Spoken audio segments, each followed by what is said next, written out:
শালার ঘাস ঘাসে আমার জীবনটা যাইব।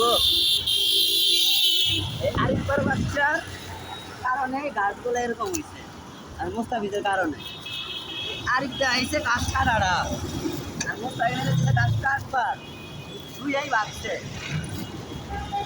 গেলে তো সব কাম শেষ। শালার ঘরে শালায় এই যে এখানটা করা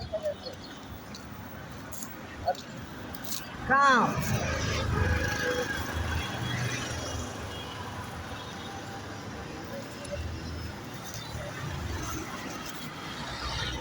মুস্তাফিজের দিয়ে কামগুলো করার মতো।